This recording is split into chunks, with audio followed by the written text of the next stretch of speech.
ধাপে ধাপে আছে, তাড়াহুড়ো করবে না।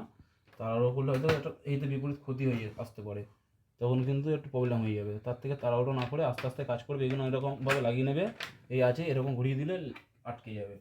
প্রতিটা সিস্টেম আছে, আমি লাগিয়ে দিলাম কেন, যাতে না আমার লাইটগুলো ভিতরে স্ট্রিপগুলো যাতে নড়াচড়া। এখন ফিক্স বসে গেছি, এখানে সাথে এখানে পুরো মিল আছে। ক্যামেরা কাছে নিয়ে আসো, এখানে পুরো মিলে গেছে, এখানেও মিলে গেছে, এখানেও মিলে গেছে, এখানেও মিলে গেছে, এদিকেও মিলে গেছে, এখানেও মিলে গেছে। এবারে কি করব, এবার এই জায়গাগুলো যেহেতু আছে খোলাখুলি হয়েছে, হাত ফাত লেগেছে, যদি পরিষ্কার কোনো কাপড় থাকে সেই ক্ষেত্রে কাপড় দিয়ে আস্তে করে, বেশি চেপে নয়, চাপলে দাগ হয়ে যাবে, খালি এরকম বুলিয়ে নিতে হবে, এরকম বুলিয়ে নিতে হবে। কেন বুলিয়ে নিচ্ছে, যদি কোনো কিছু পড়ে, চুল হোক, পোকামাকড় হোক, কিছু হোক, আটকে গেলে টিভির মধ্যে সেটাই দেখাবে সব সময়। তো সেই ক্ষেত্রে আমাকে নজর রাখতে হবে।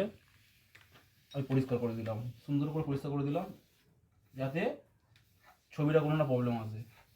সুন্দরভাবে পরিষ্কার করলাম, কোনো কিছু নিখুঁতভাবে, কোনো জায়গায় কোনো কিছু দেখা যাচ্ছে না।